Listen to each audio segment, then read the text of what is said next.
Have you ever noticed that some of the worst business decisions are not made because people are stupid, careless, or unqualified, but because they become emotionally unable to walk away from something that has already started going wrong? Curious, because that is the real trap, and it catches people who are smart all the time.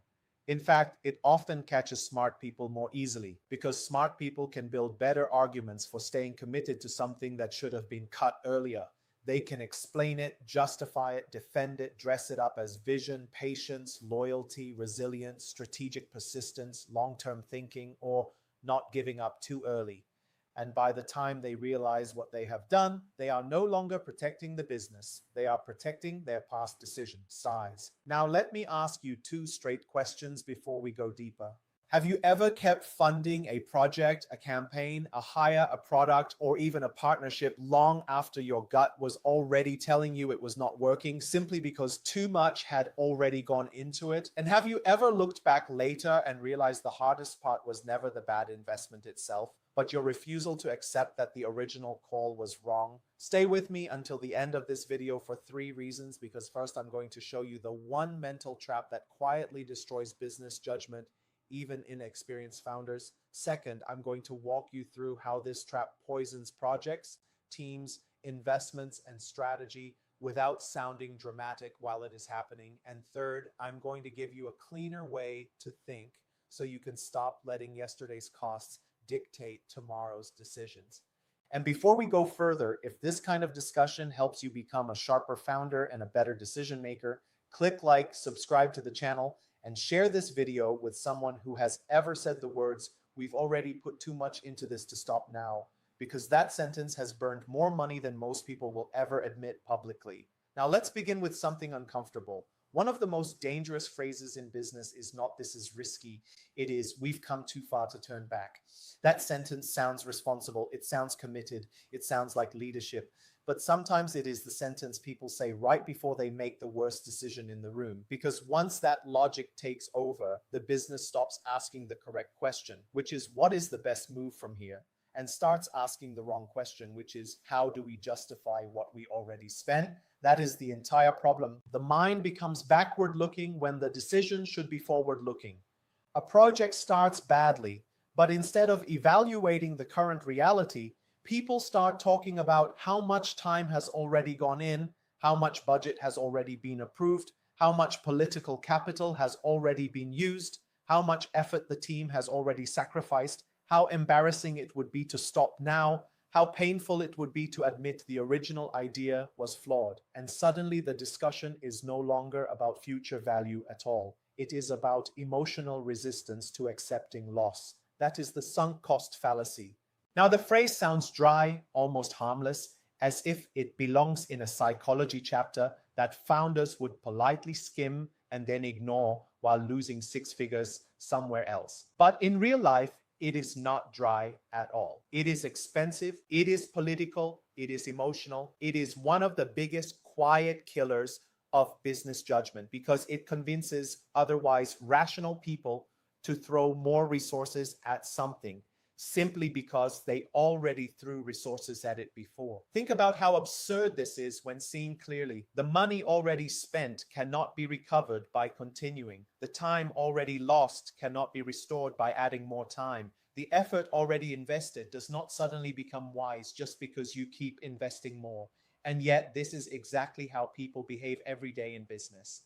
They keep the underperforming product alive because too much development cost has already gone in. They keep the weak hire because recruitment and onboarding took too much effort. They keep the failing campaign because the creative team already worked too hard on it. They keep the terrible software because the company paid a fortune for implementation and training. They keep the wrong partnership because too many public signals have already been sent. They keep the bad market alive because they already announced expansion there. And every time they do this, the same hidden logic is quietly at work. We cannot stop now, or everything we already put in will have been wasted. But that is precisely the lie. Because once something is clearly not working, continuing is usually how you turn a painful cost into a catastrophic one. Now, one of the most famous examples people use to explain this is Concord. And the reason that story still matters is not because it is old, but because it is embarrassingly human. The British and French poured massive money, energy, prestige, engineering effort, and political will into the Concorde project. At first, it looked like brilliance, it looked futuristic, it looked elite, it looked like the kind of thing powerful nations do to prove they still matter. But long before the full commercial story played out, it had become very clear that the economics were ugly, the commercial demand was narrow, the costs had spiraled, and the practical limitations were severe. At that point, the rational question should have been very simple. Knowing what we know now, should this continue? But that was not the question guiding the decision anymore. The question had become, how can we stop after everything already invested? That is exactly the trap. The investment itself becomes the emotional prison, and the bigger the past investment, the harder it feels to escape. Now, here is where this gets dangerous for founders, because most business versions of this problem do not arrive in grand historical form. They arrive in ordinary company form, which makes them harder to spot and easier to defend. A founder launches a new offer. It does not really land. The market response is weak. Messaging is confused. Sales are slower than expected. But instead of stepping back and asking whether the offer itself is wrong, the founder becomes attached to recovering the original effort. So more money goes into branding, more money goes into ads, more discounts go out, more energy goes into trying to make it work. And months later, the business is not only still carrying a weak offer, it has now built internal identity around defending it. A company hires someone senior. The person is clearly not a good fit. The chemistry is off, the judgment is poor, the team is tired. But because the salary is high, the title is public, and the onboarding effort was painful, everyone keeps hoping the next quarter will be different. It rarely is. What started as one bad hiring call slowly becomes a culture issue, a morale issue, a performance issue, and eventually a costly exit that could have been smaller if dealt with honestly earlier. A business invests in software, huge implementation, months of setup, endless training. Then reality arrives. The system is clunky, adoption is poor, workflow has become worse instead of better. But because the invoice was huge, the business keeps forcing usage to justify the purchase, which means people are now trapped not only inside bad software, but inside management's emotional need to prove the software purchase was not a mistake. This is what the sunk cost fallacy does.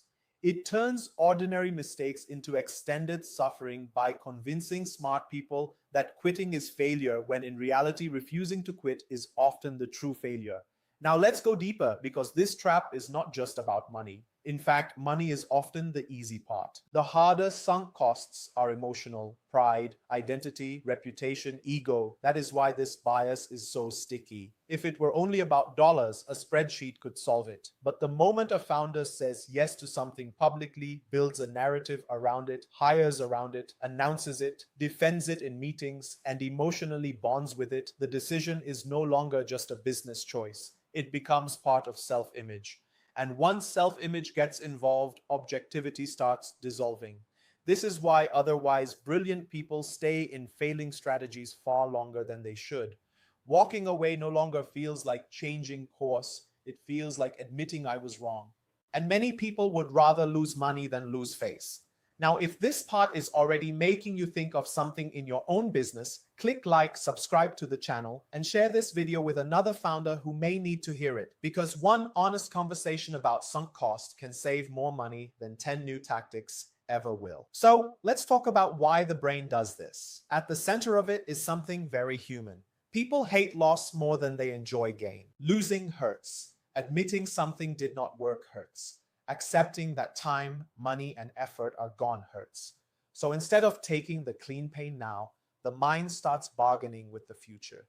It says, maybe one more month, maybe one more hire, maybe one more campaign, maybe one more revision, maybe one more investor meeting, maybe one more chance.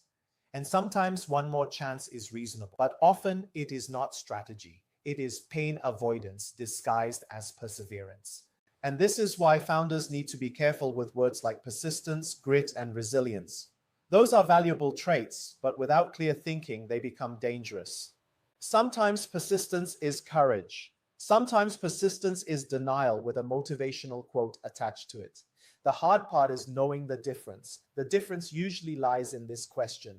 Are you investing because the future expected return is genuinely strong, Or are you investing because you cannot emotionally tolerate what has already been lost? That question cuts through a lot of nonsense very quickly. Now, let me show you how this destroys entire chains of business judgment. First, it freezes capital into weak areas. Money that could have gone into stronger products, better hires, cleaner systems, or healthier experiments gets trapped trying to rescue bad decisions. Second, it distorts time. Management attention gets sucked into repairing the past instead of building the future. Third, it poisons culture. Teams learn that admitting something is not working is dangerous because leadership is more interested in saving face than confronting truth. Once that culture sets in, nobody wants to be the first person in the room to say, this is not working and we should stop. And that is when you get the ugliest version of this trap. Not individual denial, but collective denial. Everyone kind of knows. Nobody says it clearly. Meetings continue, budget continues, the project continues, and because it continues, people confuse motion with progress. This is one of the reasons weak companies can stay busy for a long time while quietly becoming less healthy. Now let's talk about how to break this. The first rule is brutally simple. Past cost is not future logic. Say that again until it becomes unpleasantly obvious. Past cost is not future logic. Whatever was spent is spent. Whatever was wasted is wasted. Whatever effort is gone is gone. None of those things should control the next decision unless they still create real future value from this moment onward. That sounds obvious when spoken slowly, but people violate it every day because they keep treating sunk cost as if it is an asset. It is not. It is history. The second rule is that every important project should have kill criteria before emotional attachment sets in.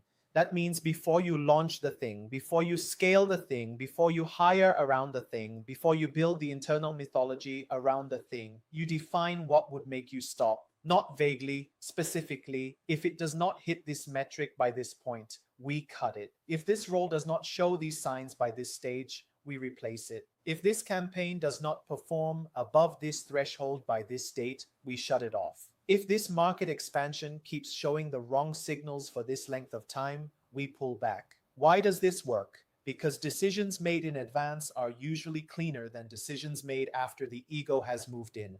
The third rule is to invite at least one person into the decision who has no emotional need to defend the original call. This matters a lot. Founders are often the worst judges of their own sunk costs because they are entangled in the identity of the choice.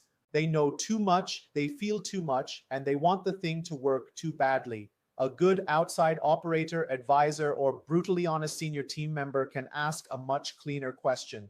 If this opportunity came to us today exactly as it is, with no emotional history attached, would we still choose it? That question is gold, because it removes the sacred glow of the original decision and forces the thing to compete with present reality.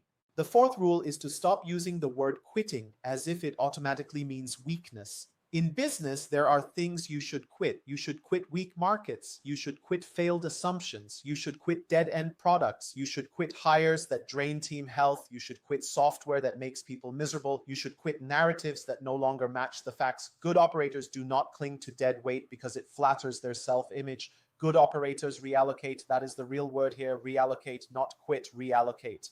Capital, time, attention, emotional energy, and talent are all finite. If they are trapped in something weak, they are unavailable for something strong.